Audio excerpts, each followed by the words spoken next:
Hey everyone, welcome back to Magnet Brains. This is Saloni Pandey. सो आज के हमारे इस वीडियो लेक्चर में हम एथनोसेंट्रिज्म को डिस्कस करने वाले हैं। हम क्या पढ़ रहे हैं? कल्चर एंड सोशलाइजेशन चैप्टर 4 हम पढ़ रहे हैं। कल्चर वाले ही पार्ट में, जो कल्चर वाला पार्ट आपका पूरा दिया है बुक में, उसमें एक टॉपिक दिया है एथनोसेंट्रिज्म, जिसे हिंदी में प्रजाति केंद्रिता कहते हैं। ये क्या चीज़ होती है, इसे हम आज डिटेल में समझने वाले हैं। सो मीनिंग समझते हैं। It is only when cultures come into contact with one another that the question of ethnocentrism arises। अब ये चीज़ कह रहे हैं कि जब एक कल्चर दूसरे बाकी अदर कल्चर्स के साथ में, जब एक कल्चर दूसरे कल्चर्स के साथ में कांटेक्ट में आते हैं, ठीक है, जब एक कल्चर दूसरे कल्चर्स के साथ में कांटेक्ट में आते हैं, तब एथनोसेंट्रिज्म अराइज होता है, या एथनोसेंट्रिज्म का जो टॉपिक है या जो क्वेश्चन है वो अराइज होता है। अब ये क्या होता है? It is the application of one's own cultural values in evaluating the behavior and beliefs of people from other cultures। अब क्या चीज़ होती है एथनोसेंट्रिज्म? जब हम हमारी जो वैल्यूज़ होती हैं, हमारी जो कल्चरल वैल्यूज़ होती हैं, जो हमारा कल्चर होता है, उस कल्चर को हम अप्लाई करते हैं, उस कल्चर को हम अप्लाई करते हैं दूसरों के कल्चर को इवेल्युएट करने के लिए। जो सपोज ये एक पर्सन है, ठीक है, ये एक पर्सन है और ये एक पर्सन है, ये दोनों डिफरेंट कल्चर्स के हैं। जैसे सपोज ये पर्सन ए कल्चर का है एंड ये वाला जो पर्सन है ये बी कल्चर का है, ठीक है, दोनों डिफरेंट कल्चर के पर्सन है। अब इस पर्सन का जो कल्चर है, ये जो पर्सन है इसका जो ए कल्चर है, तो ये पर्सन इस सेकंड पर्सन के कल्चर को जब इवेल्युएट करता है या समझने की कोशिश करता है, ठीक है, ये जो पर्सन है ये इस पर्सन के कल्चर को या बी कल्चर को समझने की कोशिश करता है, तो अपने कल्चर की चीज़ों को, अपने कल्चर की चीज़ों को सुपीरियर दिखाता है in comparison with other cultures, ठीक है, in comparison with other cultures. तो एथनोसेंट्रिज्म का जो एक बहुत शॉर्ट में जो मीनिंग है वो ये है कि जब हम किसी दूसरे के कल्चर को समझने की कोशिश करते हैं या जब हम दूसरे के कल्चर को देखते हैं, तो हमें हमारा कल्चर सुपीरियर दिखता है और उस सामने वाले पर्सन का कल्चर हमें उतना अच्छा नहीं दिखता या हमें उसमें कमियां दिखती हैं, इसलिए हम उस पर्सन के कल्चर को नेग्लेक्ट कर देते हैं और हम हमारे कल्चर के साथ में सेकंड पर्सन के कल्चर को इवेल्युएट करते हैं in behaviour and beliefs. Culture में क्या होता है? बिहेवियर होते हैं, बिलीव्स होती हैं, थिंकिंग होती है, फीलिंग्स होती हैं। हम इन सभी को इवेल्युएट करते हैं और इस इवेल्युएशन में हम अपने कल्चर को सुपीरियर दिखाते हैं और सामने वाला पर्सन है उसके कल्चर को हम इन्फीरियर दिखाते हैं या देखते हैं। तो एथनोसेंट्रिसिज्म क्या है? Thinking your own culture is better than another culture, ठीक है, हमारा कल्चर सबसे अच्छा है और दूसरे का कल्चर अच्छा नहीं है, ये जो एक फीलिंग होती है इसे ही एथनोसेंट्रिज्म कहते हैं। अब मीनिंग क्लियर हो गया होगा कि क्या होता है एथनोसेंट्रिज्म। अब इसके कितने एस्पेक्ट्स होते हैं इन्हें हम स्टडी करते हैं। So this means that the cultural values projected as the standard और norm are considered superior to that of the beliefs and values of other cultures. यानी हमारा जो कल्चर है उस कल्चर के जो बिलीव्स होंगे, जो नॉर्म्स होंगे, जो मान्यताएं होंगी, जो स्टैंडर्ड होंगे, जो रूल्स होंगे, वो सभी सुपीरियर हैं और जो सेकंड पर्सन का कल्चर है या जो दूसरा कोई हम कल्चर इवैल्यूएट कर रहे हैं वो कल्चर इन्फीरियर है, उनके अपने अच्छे बिलीव्स नहीं है, उनकी अपनी अच्छी वैल्यूज नहीं है, ये चीज़ हम मान के चलते हैं। लाइक फॉर एग्जाम्पल, एशिया में ज़्यादातर people, most of the people जो हैं, उनका कल्चर किस तरीके का है कि वो जो फूड कंज्यूम करते हैं उसे वो चॉपस्टिक से खाते हैं, ठीक है, ये चीज़ हमने देखी है। उनका जो कल्चर है तो वहाँ पे वो जो फूड कंज्यूम करते हैं वो उसे चॉपस्टिक से खाते हैं। साउथ ईस्ट एशिया पर्टिकुलरली अगर मैं बात करूँ तो उनके कल्चर में वो अपना फूड चॉपस्टिक्स के थ्रू कंज्यूम करते हैं। सेकेंडली जो अमेरिकन्स हैं वो कैसे फूड कंज्यूम करते हैं? स्पून्स, नाइव्स, फोर्क्स के थ्रू। तो जो एशियन पीपल हैं, ये जो चॉपस्टिक से खाने वाले जो लोग हैं, इनके कल्चर में ये जो चीज़ है, तो ये क्या सोचेंगे कि ये जो अमेरिकन सोसाइटी का कल्चर है ये बिल्कुल बेकार है, ये जो है बिल्कुल ही इनवैल्यूएबल है, इसकी कोई ज़रूरत ही नहीं है और ये कल्चर बिल्कुल बेकार है, इसके बारे में हमें बात ही नहीं करनी है, ये इन्फीरियर कल्चर है, इन्हें तो पता ही नहीं है, इन्हें तरीका ही नहीं पता है कि खाना कैसे खाया जाता है, ठीक है। तो इस तरीके की जो फीलिंग होती है जहाँ हम हमारे कल्चर को सेंटर में रख रहे हैं, जहां हम हमारे कल्चर को सेंटर में रख रहे हैं और बाकी कल्चर को हम नेगेटिव नज़र से देख रहे हैं या नेगेटिव देख रहे हैं, उसे एथनोसेंट्रिज्म कहा जाता है। तो इसको आप कैसे याद कर सकते हो? आप इसे याद कर सकते हो सेंटर से, ठीक है, CENTRE होता है वैसे सेंटर। तो इस एक चीज़ से आप याद रख सकते हो कि कहीं पे केंद्र करने की बात हो रही है, कहीं पे सेंटर करने की बात हो रही है, जहां हम कल्चर को सेंटर कर रहे हैं, हम अपने कल्चर को सेंटर पे रख के सुपीरियर मान रहे हैं, एंड सेकंड पर्सन के कल्चर को या किसी और कल्चर को, उनकी वैल्यूज़ को, उनके बिलीव्स को हम इन्फीरियर समझते हैं और हम ऐसा सोचते हैं कि इनका कल्चर जो है अच्छा नहीं है, ये पीपल कल्चर्ड ही नहीं है, कल्चर तो हमारा है, हमारे कल्चर में देखो इतनी सारी चीज़ें होती हैं, इनका तो कोई कल्चर है ही नहीं, इनका तो कोई संस्कृति है ही नहीं। ऐसी एक फीलिंग को एथनोसेंट्रिज्म कहते हैं। अभी यहाँ तक चीज़ समझ में आई कि मीनिंग क्या होता है, बेसिक मीनिंग क्या चीज़ें होती हैं वो आपको समझ में आ गई। ये एथनोसेंट्रिज्म की डेफिनेशन है, इसे आप नोट डाउन कर सकते हैं। क्या है ethnocentrism? Application of one's own cultural values in evaluating the behaviour and beliefs of people from other cultures. ठीक है, underlying ethnocentric comparison is a sense of cultural superiority clearly demonstrated in colonial situations। अब अगर India की बात करें, India के case में आ जाते हैं, हमारे यहाँ पर कॉलोनियल टाइम्स ऑलरेडी प्रिविलेंस में था ही, ठीक है, हम कॉलोनी थे, ब्रिटिशर्स की कॉलोनी थे, 1947 से पहले हम कॉलोनी थे ब्रिटिशर्स की। तो जब हम एथनोसेंट्रिक कंपैरिजन करते हैं, यानी जब हम कल्चरल सुपीरियॉरिटी की बात करते हैं, तो कहीं ना कहीं ये जो कॉलोनियल सिचुएशन के ग्लिम्स थे वो वापस से आ जाते हैं। कैसे? थॉमस बेबिंगटन मैकले, उन्होंने अपनी फेमस मिनट ऑन एजुकेशन, उन्होंने अपनी famous book minute on education to the East India Company in India exemplifies ethnocentrism when he says, इनकी ये जो बुक है मिनट ऑन एजुकेशन, इसमें मैकले ने ईस्ट इंडिया कंपनी के टाइम पे ये जो बुक थी, इसमें इंडिया के बारे में बताया था। और जब हम इस बुक को पढ़ते हैं तो हमें क्या समझ में आता है? एथनोसेंट्रिज्म समझ में आता है, जब वो ये कहते हैं कि we must at present do our best to form a class who may be interpreters between us and the millions whom we govern। ये ब्रिटिशर्स हैं, ये इंडिया पर गवर्न कर रहे हैं। किसको गवर्न कर रहे हैं? इंडिया को, इंडिया के पीपल को, ठीक है। इन्हें कौन गवर्न करता है? ब्रिटिशर्स।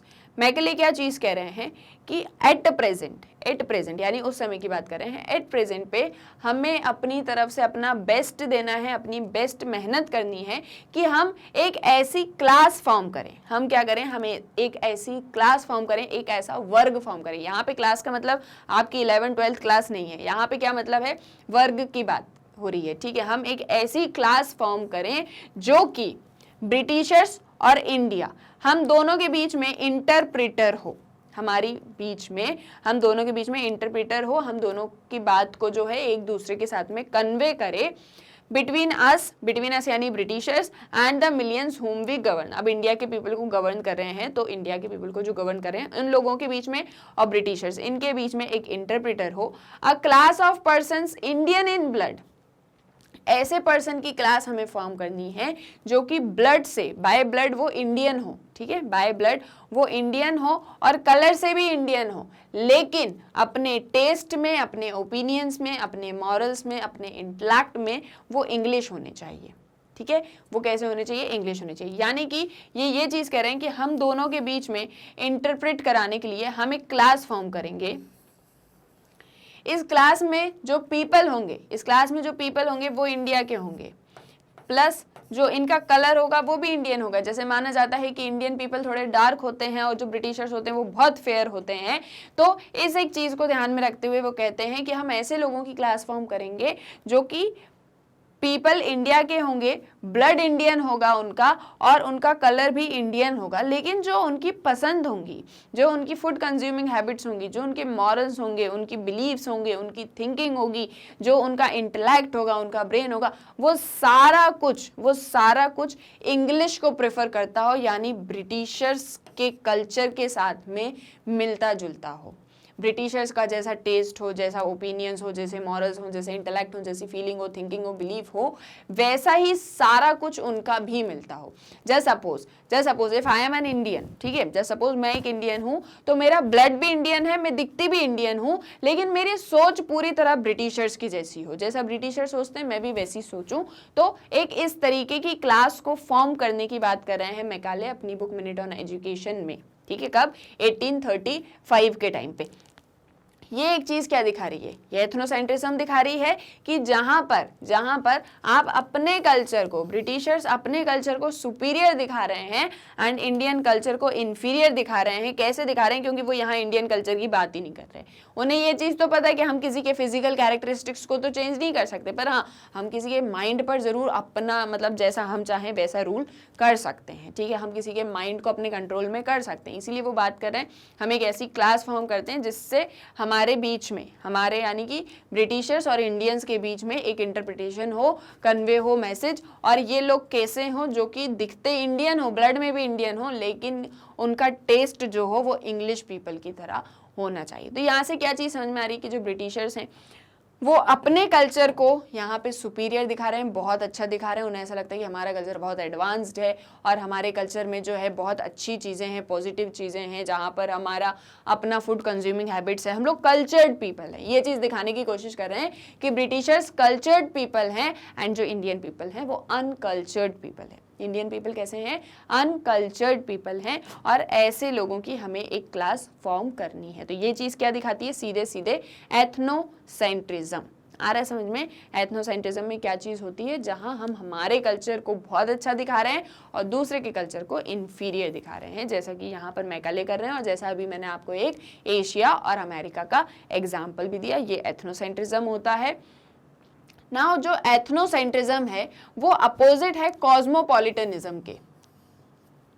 एथनोसेंट्रिज्म कॉस्मोपॉलिटनिज्म के अपोजिट है। अब अपोजिट का मतलब क्या हो गया, एथनोसेंट्रिज्म में क्या हो रहा है, ए पर्सन बी पर्सन के कल्चर को इन्फीरियर दिखा रहा है और अपने कल्चर को सुपीरियर दिखा रहा है। ये क्या है, ये है आपका एथनोसेंट्रिज्म। लेकिन हम बात करें कि इसका बिल्कुल अपोजिट है कॉस्मोपॉलिटनिज्म। तो क्या कॉस्मोपॉलिटनिज्म में ये चीज होती है कि ए पर्सन अपने कल्चर को इन्फीरियर दिखा रहा है और बी पर्सन के कल्चर को सुपीरियर दिखा रहा है, क्या ये चीज होती है कॉस्मोपॉलिटनिज्म में? नहीं। Cosmopolitanism values other cultures for their difference. Cosmopolitanism में हम दूसरों के कल्चर को भी रिस्पेक्ट करते हैं, वैल्यू करते हैं उनके डिफरेंसेस के लिए। जैसे फॉर एग्जांपल अभी जो मैंने आपको फोर्क और जो है चॉपस्टिक्स वाला एग्जांपल दिया, तो जो लोग चॉपस्टिक से खाते हैं वो ये सोचते हैं कि हम चॉपस्टिक से खाते हैं, ये हमारा कल्चर है। लेकिन अगर अमेरिकन्स स्पून से या फॉर्क से या नाइफ्स करके यूज कर जो है उसको यूज करके अगर फूड कंज्यूम करते हैं, तो ये उनका अपना कल्चर है and we value them for this. यानी कि हम उसके लिए उनकी रिस्पेक्ट करते हैं, हम उनके कल्चर की रिस्पेक्ट करते हैं। यानी कि यहाँ पर इंफीरियर या सुपीरियर की बात नहीं हो रही है, यहाँ पर बात हो रही है रिस्पेक्ट की। ए बी के कल्चर को रिस्पेक्ट करता है, बी ए के कल्चर को रिस्पेक्ट करता है, दोनों एक दूसरे के डिफरेंसेस की रिस्पेक्ट करते हैं। ये नहीं कह रहे हैं कि हम जिस तरीके से काम करते हैं वैसे ही आप भी काम करते हैं इसलिए हम आपकी रिस्पेक्ट करते हैं, नहीं, आप हमसे डिफरेंस हो, हम उस डिफरेंस की रिस्पेक्ट कर रहे हैं। किस चीज़ की रिस्पेक्ट कर रहे हैं, किसको वैल्यू कर रहे हैं, डिफरेंसेस को। और इसे क्या कहते हैं, इसे कहते हैं कॉस्मोपॉलिटनिज्म। ठीक है, एक तरफ एथनोसेंट्रिज्म है जहां अपना कल्चर सुपीरियर है, दूसरे का कल्चर इंफीरियर है। दूसरी तरफ कॉस्मोपॉलिटनिज्म है जहां पर दोनों कल्चर की रिस्पेक्ट हो रही है। और किस चीज़ की रिस्पेक्ट हो रही है, स्पेसिफिकली डिफरेंसेस की। इसे क्या कहते हैं, इसे कहते हैं कॉस्मोपॉलिटनिज्म। ठीक है, यहां तक क्लियर है। Then a cosmopolitan outlook does not seek to evaluate the values and beliefs of other people according to one's own। तो कॉस्मोपॉलिटनिज्म में क्या चीज़ होती है, या कॉस्मोपॉलिटन आउटलुक क्या चीज़ होती है, जहाँ पर हम अपने वैल्यूज़ को, अपने बिलीव्स को, अपने बिहेवियर को, अपने कल्चर को हम दूसरे के साथ में इवेल्युएट नहीं करते। जैसे अपन कहते हैं ना बहुत सी चीज़ों को कि कंपेयर नहीं करना चाहिए, अपन ये चीज़ बात करते हैं, हम घर में भी बात करते हैं और वैसे नॉर्मली भी हम बात करते हैं कि कभी भी किसी को दूसरे के साथ में कंपेयर नहीं करना चाहिए, क्योंकि हर एक चीज़ अपने आप में यूनिक है। अक्सर घर में ये चीज़ आपने देखी होगी कि आप लोगों को कभी किसी दूसरे के बच्चों के साथ में कंपेयर कर दिया जाता होगा, या आप कभी अपने पेरेंट्स को किसी दूसरे पेरेंट्स के साथ में कंपेयर कर लेते होंगे। लेकिन अल्टीमेटली होती क्या चीज़ है, आप कभी भी दूसरे की तरह नहीं बन सकते। क्यों? क्योंकि आप अपने आप में यूनिक हो। वैसे ही सेम चीज़ की बात यहाँ भी हो रही है कि चाहे ए कल्चर हो चाहे बी कल्चर हो, दोनों अपने आप में यूनिक हैं, दोनों की अपनी वैल्यूज हैं, दोनों के अपने बिलीव्स हैं। तो इसलिए कॉस्मोपॉलिटनिज्म में हम इवैल्यूएट नहीं करते हैं दूसरे के बिलीव्स को, दूसरे की वैल्यूज को अपने खुद की तरह। जैसे हम हैं तो हम ये सोचते हैं हम अपने आप में यूनिक है और वो कल्चर या वो पर्सन अपने आप में यूनिक है। तो वैसे ही कॉस्मोपॉलिटनिज्म में क्या चीज़ होती है, जहाँ पर हम दूसरे के कल्चर को उसके डिफरेंसेस के लिए वैल्यू करते हैं। हम क्या करते हैं, किसी दूसरे के कल्चर को उसके डिफरेंसेस के लिए वैल्यू करते हैं। ठीक है, डिफरेंसेस के लिए वैल्यू करते हैं। It celebrates and accommodates different cultural propensities within its fold and promotes cultural exchange and borrowings to enrich one's own culture। अब यहाँ पर एक चीज़, इसका मतलब ये नहीं है, कॉस्मोपॉलिटनिज्म का मतलब ये नहीं है कि ये जो ए पर्सन है ये बी के पर्सन के कल्चर के बीच में कुछ बोलेगा ही नहीं, ऐसा कुछ नहीं है। यहाँ पे क्या चीज़ है, हम भी आपके कल्चर को रिस्पेक्ट करते हैं, आप भी हमारे कल्चर को रिस्पेक्ट करते हो। आपके कल्चर की जो चीज़ें हमें अच्छी लगेंगी, जैसे सपोज मेरा बी कल्चर है, ठीक है, मुझे ए कल्चर के चीज़ें जो भी अच्छी लगेंगी, जैसे सपोज उनकी कोई एक फूड कंज्यूमिंग हैबिट है जो मुझे अच्छी लगती है, मुझे लगता है यार ये चीज़ मुझे भी करनी चाहिए, तो मैं उसे इनसे क्या करूँगी, ले लूँगी, मैं इनके कल्चर से वो चीज़ अडॉप्ट कर लूँगी। और जस्ट सपोज मुझे ऐसा लगता है कि यार ए पर्सन को लगता है कि यार इनके कल्चर में ये चीज़ अच्छी है तो मुझे उनसे वो चीज़ ले लेनी चाहिए, तो ये वो चीज़ मुझसे ले लेंगे। यानी कि हम क्या कर सकते हैं, हम एक्सचेंज कर सकते हैं, हम बोरो कर सकते हैं एक के कल्चर से दूसरे के कल्चर में या दूसरे के कल्चर से अपने कल्चर में। किस चीज़ के लिए, ताकि हम अपने कल्चर को एनरिच कर सकें, हम अपने कल्चर को और ज़्यादा एनरिच कर सकें। अच्छा, एक चीज़ याद हो अगर आपको, तो हमने जब कल्चर को पढ़ना स्टार्ट किया था तो एक चीज़ हमने देखी थी कि आप कल्चर को जो है हमेशा रिजिड नहीं रख सकते हो, कल्चर हमेशा चेंज होता रहता है। अब उसमें चाहे तो कोई चीज़ें ऐड हों, चाहे उसमें से कोई चीज़ें सब्ट्रैक्ट हों, फिर चाहे हम उसे एक्सपेंड करें, ठीक है, या फिर हम उसे रीअरेंज करें, यानी किसी भी फॉर्म में हम कल्चर को चेंज कर सकते हैं। जैसे सपोज मुझे किसी के कल्चर की कोई चीज़ें अच्छी लगती हैं तो उसे मैं अपने कल्चर में ऐड कर सकती हूँ।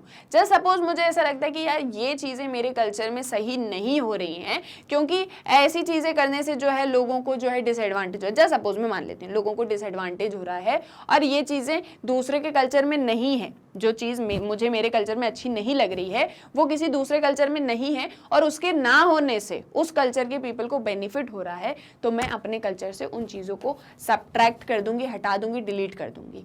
जस्ट सपोज मुझे ऐसा लगता है कि यार मेरे कल्चर में ये वाला पार्ट नहीं है तो मैं उसे एक्सपेंड कर दूंगी, या मुझे लगता है कि मुझे मेरे कल्चर को रीअरेंज करना चाहिए, कुछ फैक्ट्स को यहाँ करना चाहिए, कुछ फीलिंग्स को यहाँ पे ऐड ऑन करना है, यानी कि मैं सारा कुछ टोटल चेंज कर सकती हूँ कल्चर के अंदर। अगर मैं कॉस्मोपॉलिटनिज्म में बिलीव करती हूँ तो क्या कर सकते हो आप, एक्सचेंज कर सकते हो, बोरो कर सकते हो, प्रमोट कर सकते हो, आप कल्चर में ऐड ऑन कर सकते हो अपने खुद के कल्चर को एनरिच करने के लिए। यहाँ पे कंपैरिजन की बात नहीं है, यहाँ पे बात है एक्सचेंज की, ठीक है। कॉस्मोपॉलिटनिज्म में क्या चीज़ है, एक तो हम आपकी वैल्यू करेंगे, हम आपके चीज़ें मतलब आपके साथ में अपने कल्चर के साथ में एक्सचेंज प्रोसेस करेंगे, प्लस हम आपके कल्चर की रिस्पेक्ट भी करेंगे, आप भी हमारे कल्चर की करो, हम भी आपके कल्चर की करेंगे। ये क्या है, ये है कॉस्मोपॉलिटनिज्म। और इसका बिल्कुल उल्टा या इसका बिल्कुल अपोजिट क्या चीज़ है, एथनोसेंट्रिज्म। यहाँ तक क्लियर है, ठीक है, यहाँ तक चीज़ समझ में आ रही है। देन नेक्स्ट है आपका, A modern society is appreciative of cultural difference and does not close its door to cultural influences from abroad। अब बात कर लेते हैं मॉडर्न सोसाइटी की। जो मॉडर्न सोसाइटी होती है वो कल्चरल डिफरेंसेस को अप्रिशिएट करती है, यानी कहने का मतलब ये है कि ये जो मॉडर्न सोसाइटी है ये कॉस्मोपॉलिटन है। कैसी है मॉडर्न सोसाइटी, कॉस्मोपॉलिटन, ठीक है। क्यों, क्योंकि ये दूसरे के कल्चरल डिफरेंसेस को एप्रिशिएट कर रही है या किसी और कल्चर को जो है एप्रिशिएट कर रही है, और इसने जो है इन कल्चरल डिफरेंसेस को देख के अपने कल्चर को प्रोटेक्ट नहीं किया है, बल्कि क्या किया है, उसे ओपन कर दिया है कि ठीक है, अगर मुझे दूसरे के कल्चर की कोई चीज़ें अच्छी लगती हैं तो मैं उन्हें एक्सेप्ट करूँगी। फॉर एग्जाम्पल अपन देखें, जैसे आप इंडियन कल्चर की बात करें, अब इंडिया के कल्चर में हमेशा से जो वुमेन रही हैं वो हमेशा साड़ी ही पहनती थी या जो है लहंगा ही पहनती थी, इस तरीके की क्लोथ्स वो पहनती थी। लेकिन धीरे धीरे जब सोसाइटी एडवांस होती गई, मॉडर्न होते गए हम, तो हमने क्या चीज़ देखी, हमने वेस्टर्न कल्चर को भी अडॉप्ट करना स्टार्ट किया।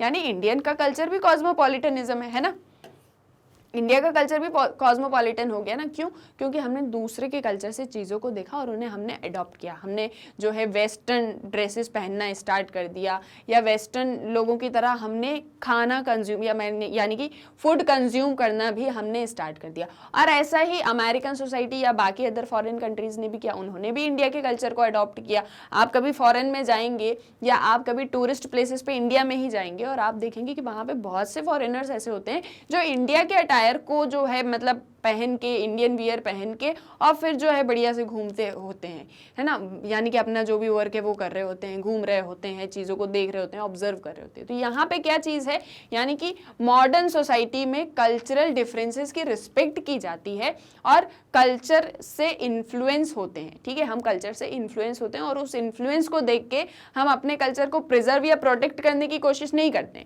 अगर जैसे सपोज इंडियन सोसाइटी ने ऐसा सोच लिया होता कि हमें वेस्टर्न कल्चर को अडॉप्ट करना ही नहीं है, हमारा कल्चर सुपीरियर है, हम वेस्टर्निज्म को अडॉप्ट नहीं करेंगे, ठीक है, हम वेस्टर्न कल्चर को नहीं अडॉप्ट करेंगे और हम अपने कल्चर को प्रिजर्व कर लेते, तो ये कल्चर कहीं ना कहीं रिजिड हो जाता है। ये कल्चर कभी भी चेंज को या डायनेमिज्म को जो है फील कर ही नहीं पाता। ठीक है, तो ये एक कारण है कि मॉडर्न सोसाइटी में जो है कॉस्मोपॉलिटन आउटलुक होता है। But such influences are always incorporated in a distinctive way which can combine with elements of indigenous culture।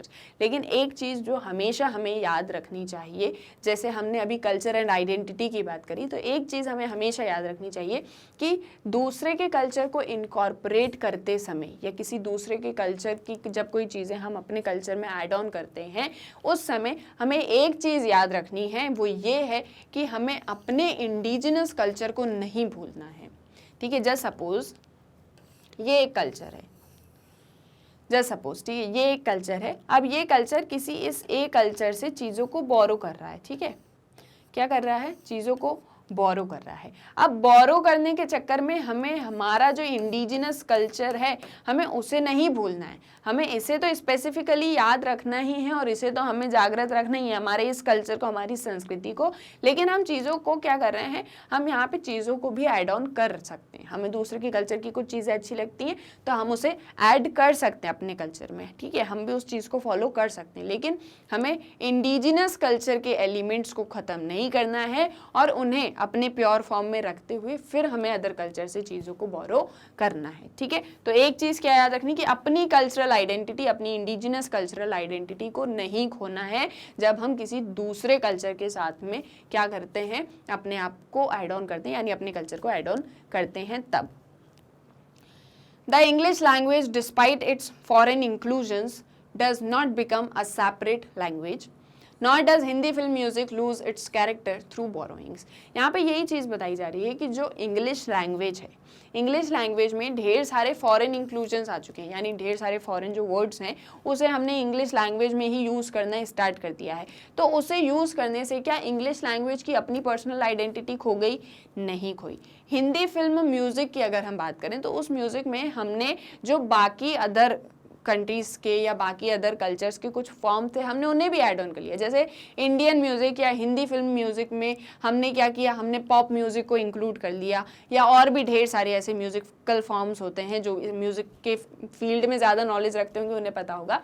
तो हमने क्या किया, हमने उन्हें लिया है, हमने उनको ऐड ऑन किया, लेकिन हमने हमारे अपना जो इंडिजिनस कल्चर था, हमारा जो इंडिजिनस हिंदी फिल्म म्यूज़िक था, उसने अपना कैरेक्टर नहीं खोया, वो आज भी वैसा का वैसा ही है। हाँ, उसने जो है चीज़ों को ऐड ऑन करा है, लेकिन उसके बावजूद भी उसने अपना जो रियल कैरेक्टर है उसे नहीं खोया। तो यानी कि जब हम चीज़ों को अपने अंदर इनकॉर्पोरेट या एसिमिलेट करें अपने कल्चर में, तो हमें अपने इंडिजिनस कल्चर को नहीं खोना, उसे हमें बिल्कुल याद रखना है। The absorption of diverse styles, forms, sounds and artifacts provides an identity to a cosmopolitan culture. अब हम क्या करते हैं कॉस्मोपॉलिटन कल्चर में, हमें दूसरे के कल्चरल डिफरेंसेस को हम अप्रिशिएट करते हैं, हम उसकी रिस्पेक्ट करते हैं, प्लस अगर हमें लगता है तो हम उसे इनकॉर्पोरेट भी करते हैं अपने कल्चर के अंदर। तो इसमें हम क्या एब्जॉर्ब कर सकते हैं, diverse styles, forms, sound, artefacts, और इससे क्या होता है कॉस्मोपॉलिटन कल्चर को एक आइडेंटिटी मिलती है। In a global world where modern means of communication are shrinking distances between cultures, a cosmopolitan outlook allows diverse influences to enrich one's own culture. अब एक चीज़ हमने ये चीज़ देखी थी या नोट करी थी हमने कि जो डिफरेंट, जब हम ग्लोबल वर्ल्ड में आ चुके हैं जहाँ पर जो है सोशल मीडिया की लाइफ है और ढेर सारा मतलब टेक्नोलॉजिकल एडवांसमेंट है, ऐसी एक लाइफ में, ऐसी एक बिजी लाइफ में कहीं ना कहीं हम अपने कल्चर को जो है कहीं ना कहीं थोड़ा बहुत उसको अंडरमाइन करते जा रहे हैं। यानी हमारा जो मीन्स ऑफ कम्युनिकेशन का जो डिस्टेंस है, the modern means of communication are shrinking distances between cultures. तो क्या हो रहा है, हम कहीं ना कहीं उस कल्चर को खो तो रहे हैं, यानी खो रहे हैं इन द सेंस ऐसा नहीं हमारा कल्चर खत्म हो रहा है, कल्चर हमारा जीवित है, लेकिन क्या एक चीज़ हो रही है इन चीज़ों के थ्रू। स्पेसिफिकली अगर मैं सोशल मीडिया की बात करूं तो जो डिस्टेंसेस थे दूसरे कल्चर्स के साथ में, जैसे इंडियन कल्चर है, वेस्टर्न कल्चर है, यूरोपियन कल्चर है, और ऐसे ही ढेर सारे जो भी कल्चर्स, रशियन कल्चर है मान लीजिए आप, आपका साउथ ईस्ट एशिया में जो भी कल्चर प्रिवेल करता है, अमेरिकन सोसाइटी का जो भी कल्चर है, तो ये सोशल मीडिया के थ्रू, ये ग्लोबल वर्ल्ड में, ये मॉडर्न सोसाइटी में, मॉडर्न मीन्स ऑफ कम्युनिकेशन की वजह से हम एक मतलब हमारा कल्चर, हम एक कल्चर दूसरे के कल्चर के साथ में इनकॉर्पोरेट कर सकते हैं, एक दूसरे के साथ में इंटरैक्ट कर सकते हैं। हम क्या कर सकते हैं, हम अपने कल्चर के साथ साथ दूसरे के कल्चर के साथ में भी इंटरैक्शन कर सकते हैं, और इससे क्या चीज़ हो रही है कि एक cosmopolitan outlook allows diverse influences to enrich one's own culture. क्या चीज़ होती है सोशल मीडिया या मोबाइल फ़ोन्स के थ्रू, हम अपनी संस्कृति के बारे में भी चीज़ों को पोस्ट करते हैं, दूसरे की संस्कृति की चीज़ें को भी हम देखते हैं। इससे क्या चीज़ होती है, जब हमें दूसरे के कल्चर के बारे में पता चलता है या किसी और कल्चर के बारे में पता चलता है, उसकी जो चीज़ें अच्छी लगती हैं हम उसे अपने अंदर क्या कर लेते हैं, इनकॉर्पोरेट कर लेते हैं। उन्हें जो हमारे कल्चर की चीज़ें अच्छी लगती हैं वो उन्हें अपने अंदर इनकॉर्पोरेट करते हैं। इससे क्या हो रहा है, किसी एक का कल्चर बहुत ज़्यादा एनरिच हो रहा है, ठीक है, किसी एक का कल्चर बहुत ज़्यादा एनरिच हो रहा है, उसमें ढेर सारी चीज़ें जो हैं ऐड ऑन हो रही हैं और वो बहुत ज़्यादा इंटरेस्टिंग बनता जा रहा है। जैसे इंडिया का कल्चर आप देखो ना, कितना डाइवर्स कल्चर है, कितना डाइवर्सिटी है हमारे यहाँ पे, हमें बहुत सारे सब कल्चरल ग्रुप्स भी दिख जाएंगे, उसके बावजूद भी इंडिया का जो कल्चर है वो अपने आप में बहुत ही सिग्निफिकेंट है और बहुत ही इंटरेस्टिंग है। तो ये एक चीज़ क्या है कि ग्लोबल वर्ल्ड में हम किस चीज़ की तरफ बढ़ रहे हैं, हम कॉस्मोपॉलिटनिज्म की तरफ बढ़ रहे हैं, एथनोसेंट्रिज्म की तरफ हम नहीं बढ़ रहे हैं। एथनोसेंट्रिज्म में क्या चीज़ होती है,